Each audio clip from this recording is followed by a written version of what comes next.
एकता कपूर का एक web series बहुत ही चर्चा का विषय बना हुआ है, जिसमें उन्होंने आर्मी वाइफ्स को बहुत ही गलत तरीके से प्रेजेंट किया है। ये बहुत ही डिमीनिंग, बहुत ही डिसहार्टनिंग है और हर उस आर्मी वाइफ को लिटिल करता है जो हमारे सोल्जर्स को सपोर्ट करती है और उतनी ही मजबूती से उसके पीछे खड़ी रहती है जितनी मजबूती से वो बॉर्डर पे खड़ा रहता है। मैं पेशे से एक ऑथर हूँ and I have completed my studies from one of the finest colleges in India.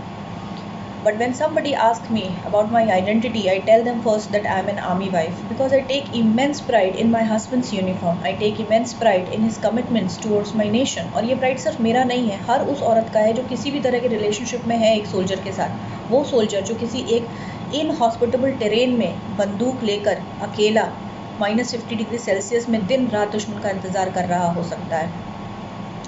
आपको क्या लगता है एकता कपूर, वो कौन सी फीलिंग है जो उसको वहाँ पे रोक के रखती है? क्यों नहीं वो बंदूक फेंक कर भाग खड़ा होता है?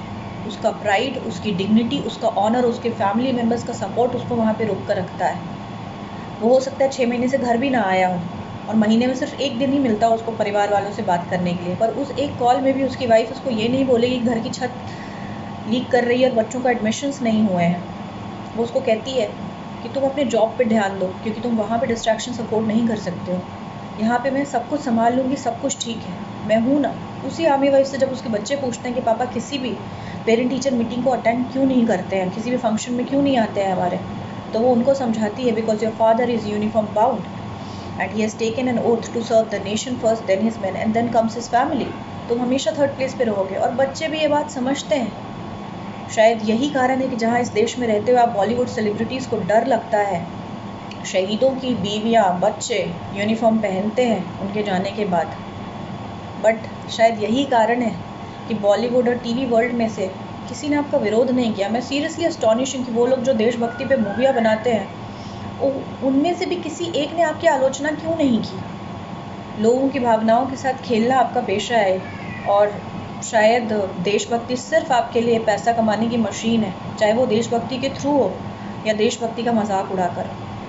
वरना इतना मुश्किल तो नहीं है आपके गलत काम की आलोचना करना।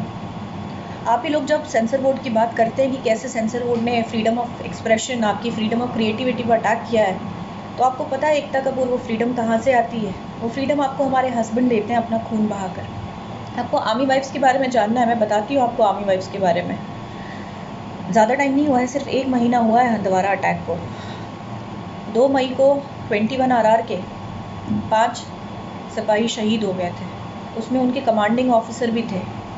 जब उनकी वाइफ पल्लवी शर्मा को ये पता चला कि उनके हस्बैंड ने वीर गति प्राप्त कर ली है, तो उन्होंने चूड़ियाँ नहीं तोड़ी, उन्होंने सबसे पहले कॉल किया एक दूसरी आर्मी वाइफ मिसेस आकृति सूद को उसका हालचाल पूछने के लिए।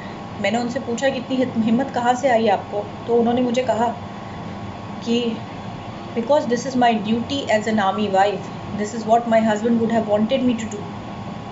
सलमा शफीक 2004 में उन्होंने अपने हस्बैंड को खोया था। उनके बच्चे 4 और 6 साल के थे। एक काउंटर इंसर्जेंसी ऑपरेशन में उनको वीरगति प्राप्त हुई थी। वो चाहती तो रीमैरी कर सकती थी, बट उन्होंने प्राइड एंड डिग्निटी के साथ अपने बच्चों को बड़ा करना ज़्यादा ज़रूरी समझा। करुणा चौहान, बस पिछले साल की बात है, 2019 की। उनके husband lieutenant commander DS Chauhan ने वीर गति प्राप्त करी थी INS विक्रमादित्य पर। INS विक्रमादित्य जो हमारे देश की शान कहलाता है।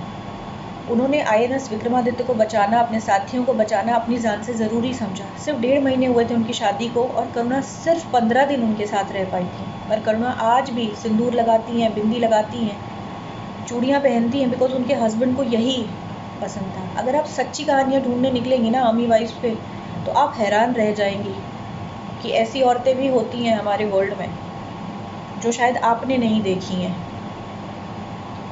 जब आप ऐसी आपकी वेब सीरीज़ को देखकर दुश्मन देश इंडियन आर्मी वाइफ्स का मजाक उड़ाएगा, तो पता है ये सिर्फ हमारे सम्मान पे अटैक नहीं है, ये पूरे देश के सम्मान पे अटैक है। सिटीजनशिप तो आपकी भी इंडियन है ना, पाकिस्तानी तो नहीं है। अगर पैसों के बल पे आप ये चीज़ें कर रही हैं, तो वो पैसा भी तो आपको देशवासियों ने दिया है ना, पर आपको किसी का मजाक उड़ाना, हमारे सम्मान के साथ खेलने का अधिकार तो नहीं दिया देशवासियों ने।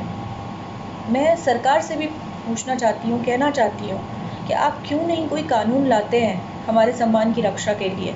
हम आप देश के सम्मान में अपना सब कुछ गंवा देते हैं। जब जिसको दिल आता है कुछ भी कह देता है, जब जिसको दिल आता है कुछ भी लिख देता है। क्या आप एक कानून नहीं ला सकते जो हमारे सम्मान की रक्षा करे? और मैं अब देशवासियों से भी पूछना चाहती हूँ कि पद्मावती के लिए पूरा देश खड़ा हो गया था, क्या हमारा सम्मान आपके लिए मायने नहीं रखता है? क्या इतने कमज़ोर हैं हम?